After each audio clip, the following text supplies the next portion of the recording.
সফলতা শেষ পর্যন্ত হলো না, রংপুর রাইডার্স পারল না, আশা জাগিয়েও পারল না। মাঝখানে দারুণ একটা পার্টনারশিপ, সেই পার্টনারশিপ তরিকে তীরে ফেরাতে পারল না। বাংলাদেশের এই দলটা টানা দুবার গ্লোবাল সুপার লিগ জিততে জিততে অল্পের জন্য শেষ মুহূর্তে নাটকীয়তায়, কারো কারো দায়িত্বহীনতায় এবং স্বপ্ন পূরণের পথে যে মোমেন্টাম ক্রিয়েট করেছিল সাইফ ইফতেখার জুটি, সেই জুটির ভেঙে যাওয়ায় সেই স্বপ্নটা অপূরণীয় রয়ে গেল।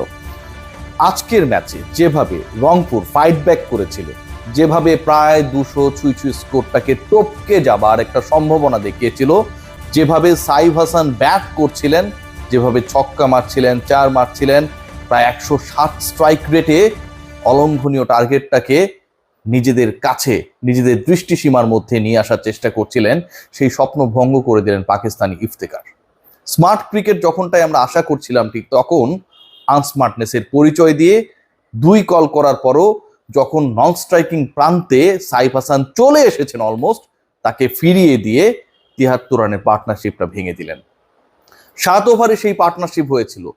এরপরেও মানে ওই উইকেটটার যখন পতন ঘটে, তারপরও প্রায় 45 বলের খেলা বাকি। এই 45 বলে 90 রানের মতো প্রয়োজন। খেয়াল করে দেখবেন 7 ওভারে দুজন মিলে 73 অ্যাড করেছে, পরের 90 রান প্রয়োজন, সেটার জন্য রয়েছে আরো 45টা বল। এরপরে ব্যাট করতে আসবেন অঙ্কন, এরপরে ব্যাট করতে আসবেন সোহান, এবং এই দুজনের জমে থাকা সেই জুটি আরো কিছু দূর নিয়ে যাবেন। লক্ষ্যটা খুব একটা কি ডিফিকাল্ট ছিল না।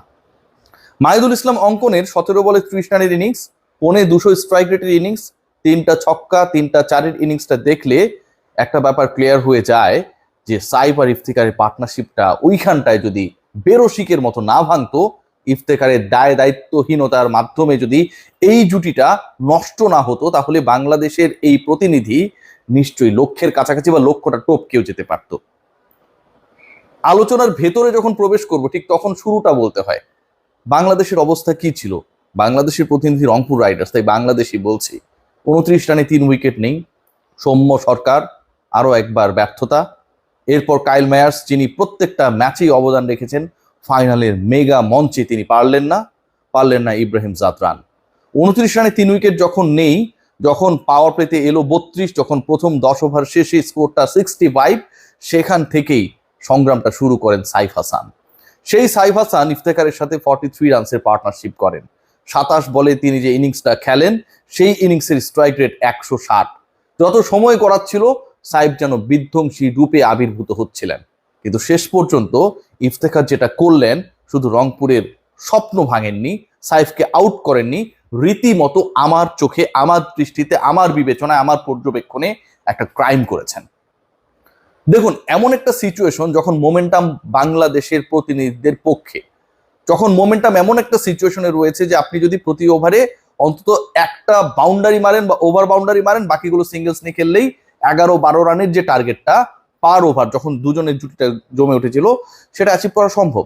ঠিক ওই জায়গায় আপনি যখন কল করবেন, আপনি যখন ডাবল কল করবেন, কিন্তু আপনি এক প্রান্তে দাঁড়িয়ে থেকে আরেক ব্যাটার চলে এসেছে পপিং ক্রিজের কাছে, একদম নন স্ট্রাইকিং এন্ডের কাছে একদম, তখন আপনি তাকে ফিরিয়ে দিলেন। এটা কি ভাই দুরভিসন্ধি? এটা কি মিস্টেক? এটা কি দায়িত্বহীনতা? নাকি এটার মধ্যে অন্য কিছু রয়েছে? আমি অনেক কিছু সন্দেহ করতে চাই, কারণ আমি অনেক বেশি আশাবাদী ছিলাম এই পার্টনারশিপটাকে নিয়ে। আপনি খেয়াল করে দেখবেন, যখন সাইফ ফিরে গেছে তার কিছুক্ষণ পর ইফতেখার নিজেও আউট হয়েছেন, এবং আউট হয়ে যাওয়া ইফতেখার, সাইফ দুজনেই যখন ড্রেসিং রুমে, সাইফ হাসান তার সাথে একটা বাক্য বিনিময় পর্যন্ত করেন নাই। পরবর্তীতে হয়তো যারা ম্যানেজমেন্টে রয়েছেন তাদের মধ্যস্থতায় পরিবেশ ঠান্ডা হয়েছে, কিন্তু করেন নাই।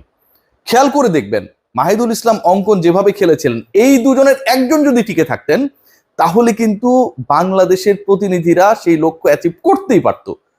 250 স্ট্রাইক রেটে ব্যাট করছেন, ছক্কা মারছেন, 4 মারছেন, 3টা ছক্কা 3টা 4। তার মানে কি প্রতিপক্ষ বোলাররা 17 বলের যে ইনিংসটা অঙ্কন খেলেছিলেন, সেই 17 বলের মধ্যে অন্তত 6 বার ডিপলি পানিশড হয়েছে। সেই সুযোগটা ছিল। গায়ানার উইকেটে 150 ট্রিকি স্কোর, কিন্তু এই উইকেটে, এই সিচুয়েশনে, এই মোমেন্টামে রংপুর যেভাবে খেলেছিল এবং তার আগে গায়ানা অ্যামাজন ওয়ারিয়র্স যেভাবে ব্যাট করেছে, তাতে রানস যে ছিল সেটা নিয়ে কোনো ধরনের ডাউট ছিল না। যেমনটা আমার কোনো ধরনের ডাউট নেই কাপড় ধোয়ার সলিউশন হিসেবে চাকা অল ইন ওয়ানের উপর, যার স্মার্ট এনজাইম আর কালার গার্ড ফর্মুলা আপনার কাপড়কে করবে দারুণ পরিষ্কার মাত্র 75 টাকায়। সো যেই ডিসকাশনটায় ছিলাম, ইফতেখার তিনি ক্যাচ মিস করেছেন, তার জন্য শেফার্ড আরো মোটামুটি 10 থেকে 15 রান অ্যাড হয়েছে গায়নার ইনিংসে। যে স্কোরটা 185-80 মধ্যে থাকতে পারতো, সেই স্কোর গিয়ে ঠেকেছে প্রায় 200 ছুঁই ছুঁই। তিনি মোমেন্টাম নষ্ট করেছেন, রান আউট করিয়েছেন, সাইফকে রান আউট করার পর নিজের টিকে থাকতে পারেন নাই। কতগুলো ঘটনা এই একজন পাকিস্তানি ক্রিকেটার ঘটিয়েছেন, কতগুলো ঘটনা তার জন্য ঘটেছে। এই ঘটনাগুলো যদি না ঘটতো, অন্তত একটা যদি না ঘটতো, তাহলেই তো রংপুর অন্যরকম একটা ইতিহাস লিখতেই পারত। পুরো গায়ানার গ্যালারিতে সমর্থকদের ঢল এবং তাদের পুরো সাপোর্টটা হচ্ছে স্বাগতিক দলের উপর। গ্যালারিতে যে দর্শকরা এসেছেন, মাঠে যেই দলটা খেলছে দারুণ শক্তিশালী একটা দল, তারা 200-র কাছাকাছি স্কোর করবে, এটা অনেকটাই অনুধাবন করাই যায়। সেই সিচুয়েশনটায় যখন পিন পতন নীরবতা, যখন 3 উইকেট হারানোর পর ম্যাচের পাওয়ার শিফট হয়ে বাংলাদেশের প্রতিনিধিদের কাছে, ঠিক তখন unnecessary call and unnecessary return দুটাই ঘটালেন ইফতিখার। কোনো ব্যাখ্যা হয় না, যেমনটা ব্যাখ্যা হয় না সৌম্য সরকারদের পারফরম্যান্সের। সৌম্য সরকারের কাছ থেকে অন্তত এই টুর্নামেন্টে গেলবার আপনারা জানেন যে ম্যান অফ দ্য ফাইনাল ছিলেন, সিরিজের সেরা রান স্কোরার ছিলেন এবং রংপুরকে শিরোপা জেতাতে একটা বিগ রোল প্লে করেছিলেন সৌম্য সরকার। এবার যেন তার ছায়া। একটা দলের যখন আপনি 294 রানকে চেস করে জয়ের লক্ষ্য নির্ধারণ করবেন, and that is the final, mega final, আপনার কোনো ধরনের বিলাসিতার সুযোগ এখানটায় নেই, কমফোর্ট জোন নেই। সেখানটায় আপনি পাওয়ার প্লেতে যদি 3 উইকেট হারিয়ে ফেলেন, 36 বলে যদি আপনি মাত্র 32 রান করেন, 10 ওভার শেষে যদি সেই স্কোরটা দাঁড়ায় অন্তত 65, সেই দলটা আলটিমেটলি কোন লক্ষ্য নিয়ে ওই ফাইনালের মেগা মঞ্চে ব্যাট করছিল? সাইফের জন্য খারাপ লাগে। মানে ছেলেটা যেভাবে নায়ক হবার একটা রোলে ছিলেন, রংপুরকে অসাধ্য সাধনের পথে যেভাবে রেখেছিলেন, যেভাবে তিনি সুইট হিট করছিলেন বলসগুলোকে, এবং দেখেই মনে হচ্ছিল যে আজকে তিনি এটা কিছু করে ফেলবেন, সেই জায়গা থেকে শেষ পর্যন্ত পারলেন না। রংপুরের ব্যাড লাক। বাট আমার কাছে যেটা মনে হয় যে এখান থেকে যথেষ্ট শিক্ষা নেওয়ার সুযোগ রয়েছে।